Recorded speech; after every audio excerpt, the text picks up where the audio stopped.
I have no royal blood. I am a barbarian and the son of a blacksmith. These words spoken by Conan in the Hour of the Dragon are incredibly revelatory in their nature, revealing to the audience for the first time the origin of the barbarian, at least in regards to his background. A background that was hitherto a mystery and not something that the titular hero ever felt any desire to delve into or discuss with others. They reveal that for one thing, his isn't a royalty of blood, but one of the spirit. What it also shows is the inherently private nature of Conan. It is only through Howard's letters that we discover little nuggets such as the fact that Conan was born on a battlefield, something that many of us have discussed before in the past and has been shown in multiple comic book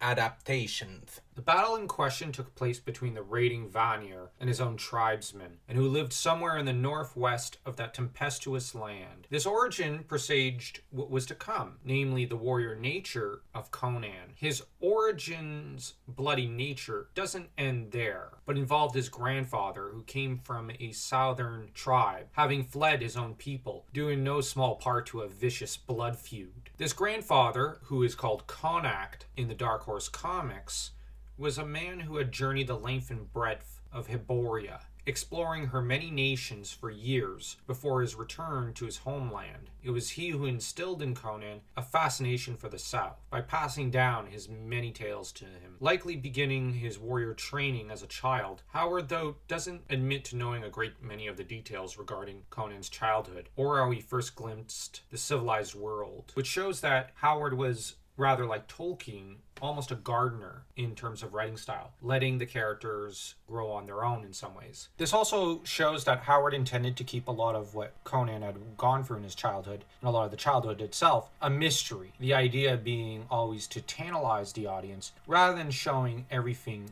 This tantalizing approach was probably to keep people reading, as well as to keep Conan kind of in the fog of history.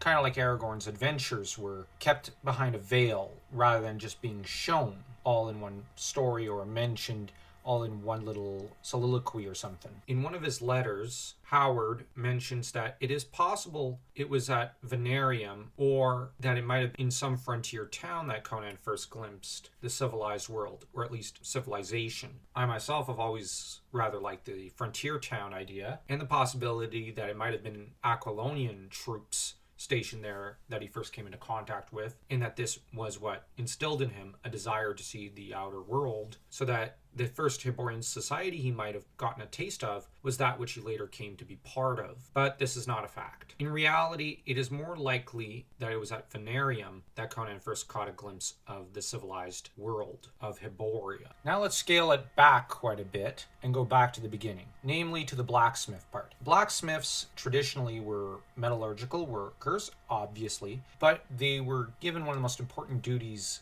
any town could have, especially in regards to warrior societies, where weapons would be forged to protect the rest of the tribe. As to farmers and merchants, they also depended on blacksmiths in different ways. Horseshoes, for example, would be forged for the horses and donkeys upon which merchants depended on for the transportation of goods or themselves, or both. Whereas farmers needed, yes, horseshoes and whatnot, and tools for farming. In that regard, Conan's father is what we in the modern world would call a blue-collar worker. This father has been shown in various adaptations, the most popular being the Conan the Barbarian movie, where he passes along to Conan the riddle of steel. That is to say, the philosophy of Crom, and the idea that it is willpower that is the most important facet to a man's life, and that he needs to learn to be independent from others and have control over his own destiny, lest he be battered by the whims of fate and becomes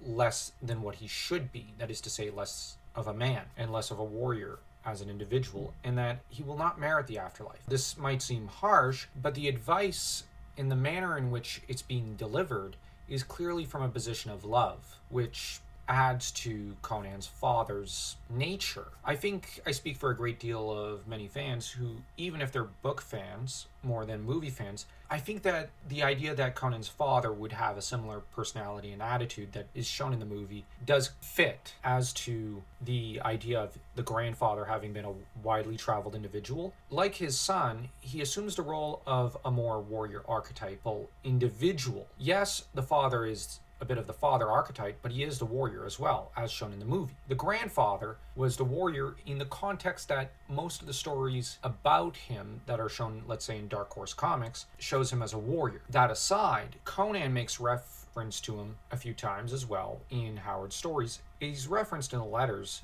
as having traveled widely, so that you get a sense that he was a precursor to Conan, a bit like a John the Baptist to Jesus in the Bible. I only make this reference because it is an important one. Or even Othin with Baldur. One is meant to prepare the way for the eventual successor. This idea is one that signifies that Connacht, the grandfather, was a prelude to Conan. What is more is that puts Conan in a different light in a way. He's somehow greater than his grandfather and even his father, because he incorporates into himself the wisdoms and the lessons that they pass down to him. Yes, he's hungry to learn more about Hyboria, but he's coming in with a preparatory course of sorts on how to survive and get by in Hyboria. As to the idea that was born on a battlefield, this shows Conan as having been born a warrior. It also hints at a bit of a tragic birth in a way, that he is born amidst blood and steel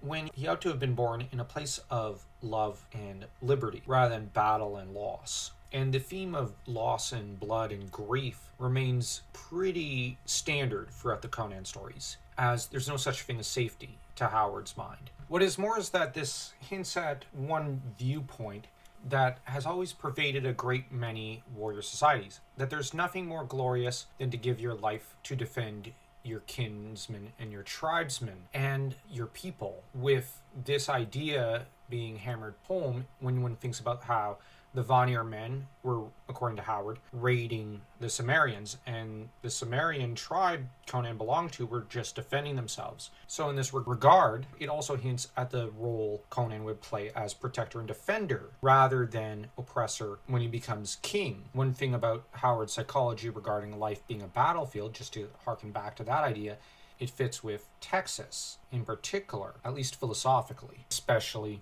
given Texas's philosophy on life, in that liberty is the enemy of security in a way, which we all know the saying, those who give up liberty for security deserve neither, which this is very true to Conan and to Howard's personal philosophy and to Texas. What is more is that birth on the battlefield shows the principal aspect of Conan's character, that is to say, the warrior king. It also can be looked at in a way as a contrast to Tolkien's Luthien. The ultimate and most important character in a way in Tolkien's Legendarium is Luthien, who is born amidst song and peace and in the midst of a forest. Everything is happy and like a Disney fairy tale. This is a marked contrast to Conan, who is born in a much more devastated, broken world. At least at the start of Luthien's life, things are seemingly good for the most part, whereas Conan, nothing is at all as it should be. Shows is that Conan's birth is a much more masculine, archetypal birth of sorts. That is to say, he is a warrior born. Conan is born into a battlefield, has to overcome the battlefield, that is life. Luthien is born into peace,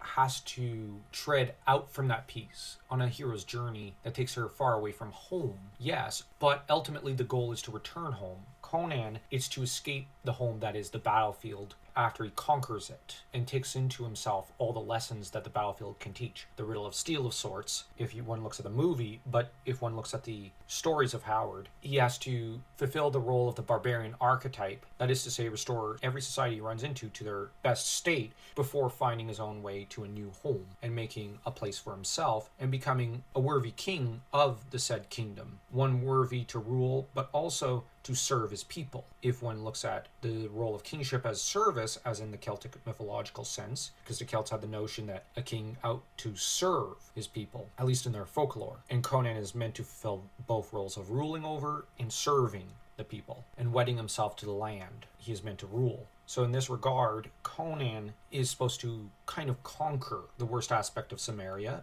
the battlefields, and conquer the battlefields of other places before finding his way to a throne. And then he has to fight every second for that throne, as befits Howard's personal philosophy regarding life, I think, that life is a battlefield and you have to fight to find your place in it. That's what can be discerned through his literature. As someone to aspire to, even as he would grow up under his shadow, and this might be why Conan desires to overcome even his own limits, because he is trying to overcome that shadow. Because second place is second rate in Conan's mind.